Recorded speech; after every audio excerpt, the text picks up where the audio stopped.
So to cap off my trilogy on the power of lore in media, I decided to set out on a journey to discover how the undisputed kings of the craft, FromSoftware Games, have perfected the use of lore in their franchises. Six-figure careers may have been built from piecing together item descriptions from these games, but I didn't care about any of that. I had to know why this formula worked so well for so many different people, myself included. Because if we can figure this out, more people can learn from it in order to create even better works of art in the future. So your boy here sat through 5 games, took notes on over 1,000 different items, and watched more than a week's worth of lore videos just so I could figure out how to balance lore versus story. So let's bow in and prepare to die.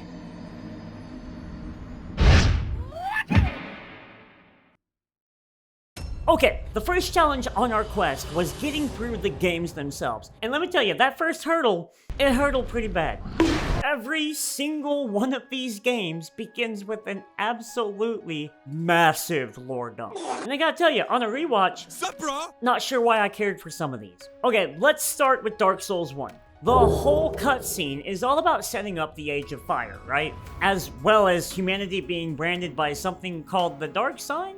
Which I suppose is the thing that labels us as an undead to begin with. So the cinematic begins with all the nice pretty graphics before a quick loading screen happens, and then it loads into the in-game engine. From here, Miss Melodrama lets us know that all of the people who have been branded by the Dark Sign end up getting corralled and locked in jail up north. She even goes on to tell us that this is literally our fate. Pretty cut and dry, right? Except the game has already demonstrated why having a real director attached to it matters. These two cutscenes are attached to the same narrative, right? But the cutscene is actually split in half for a reason. Pragmatically, it's so that the technology can load the in-game engine from the nice pretty cinematic one. However, it's also to signify the change from past to present. The past was all shiny and nice and cool. Now it looks like Florida.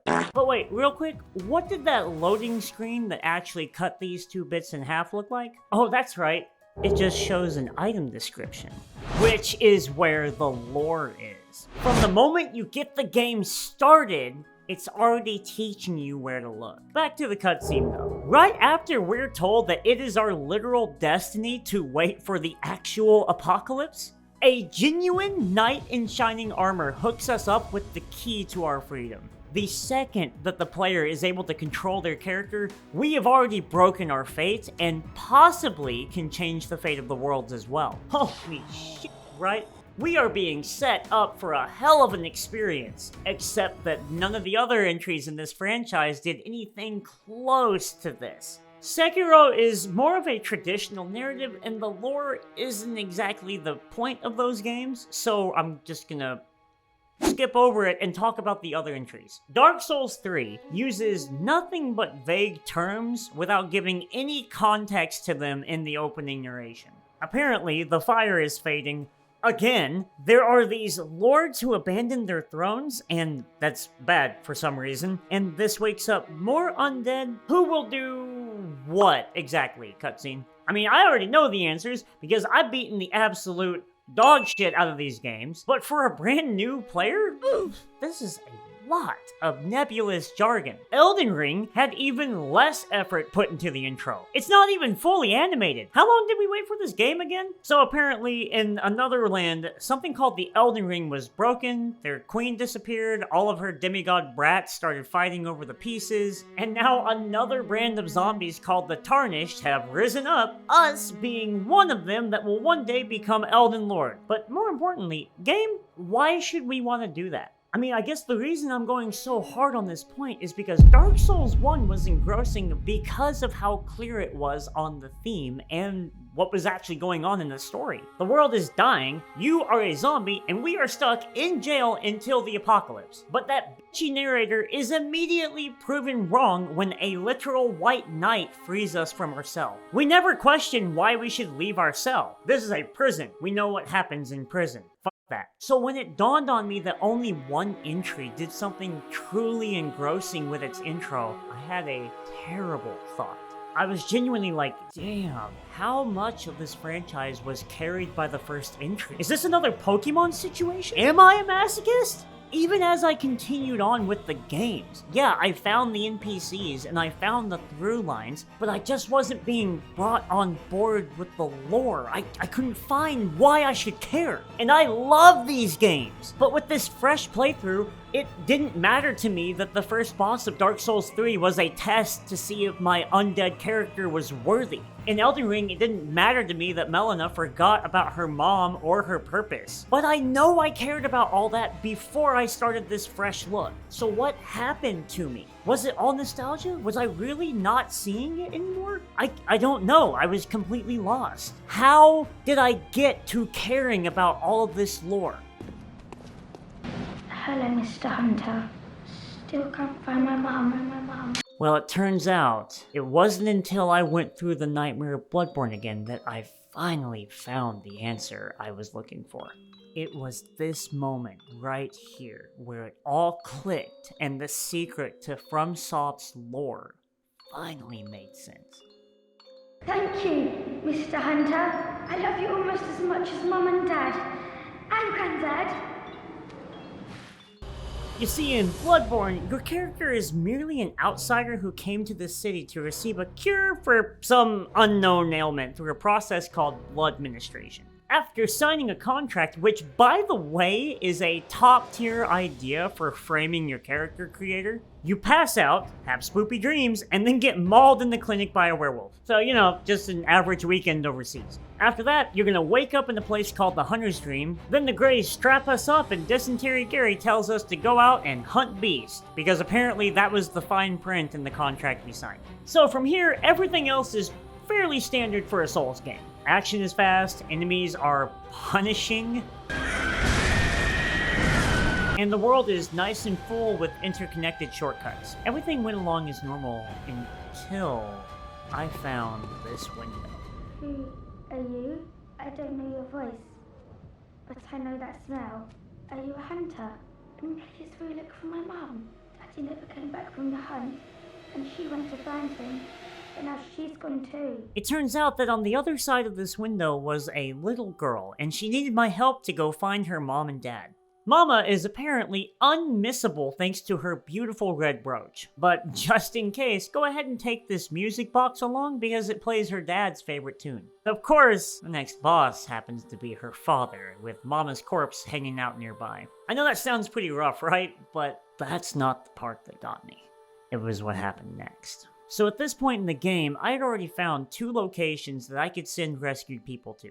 And since your boy wanted to play the same cards he would have played in real life, I tried my best to help as many people as I could while I completed the game. Now, even though both of these places are quite literally shady as fuck, only one of them is actively trying to experiment on the people I rescue. So instead, I sent the little girl off to the chapel. Again, I've already played these games, but for the sake of this video, I needed to go in with a fresh perspective. Anyways, mission accomplished.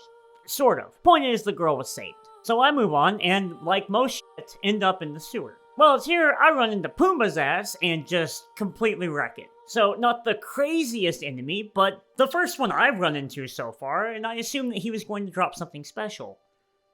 I was right. It ends up dropping a blood-soaked ribbon.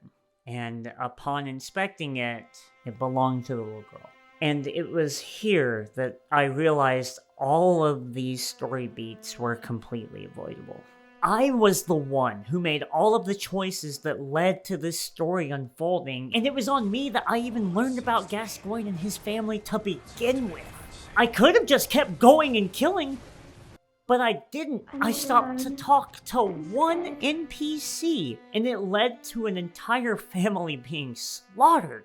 That one choice was the thing that gave me the curiosity and drive to figure out everything else that was going on in this game's world. Because I felt like the more I dug into the history of Bloodborne, the more informed I became, and the more powerful my player avatar ended up as a result. And it wasn't forced on me. I was given the story already. Go out and hunt beasts. Oh, and by the way, the beasts are actually human. And also, we are being watched over and possibly controlled by an eldritch god from beyond our understanding. All of those points are directly shown to the player through mandatory events in the game. but the choices that I made on the side ended up an entire family, completely independent of the main story with the exception of Gascoigne's death. All of this left me feeling compelled to figure out what else was happening here so that maybe I could change how this world was working, or at least do something to not let this happen again. And that is the secret to how FromSoft balances lore and story. The story comes first, but all of the lore is designed to impact how the player interacts with it. This revelation was so freeing that literally everything that I love about these games fell right into place. In Dark Souls 1, it is supposed to be your destiny to rot away in a cell as the world fades to dark. But the kindness of this stranger gave you the literal key to breaking your fate, as well as the ability to change the fate of the world, leaving you with the choice on what to do from here. Do you prolong this dying age of glory or usher in something new? At that point, you're only armed with the lore you picked up along the way to inform your decision.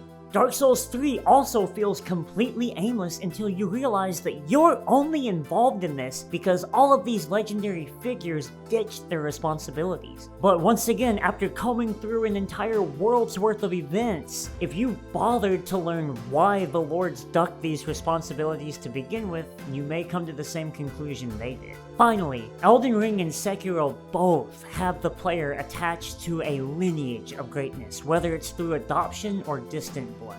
And as you grow closer to the goal they gave you at the beginning of the game, as you continue to meet and help people along the way and invest deeper and deeper into that lore, the more you realize just how much was kept from you and what the whole purpose of this entire ordeal is. The fact that our playable character is a true blank slate that we can customize and imprint upon, for better or worse, means that only we the players can decide how much the story ultimately means to us. That's what makes the lore hook so many people in. It's not just world building or lore for the sake of it. It's because we're the ones that are supposed to take this lore and use it to write the ending of these stories the way that we want to. And it's not until the player learns that they can finally understand Souls games. And with all of that being said, it's time to close the book on this trilogy. Thank you all so much for watching, but for now, I'm bowing out. See you in New Game Plus.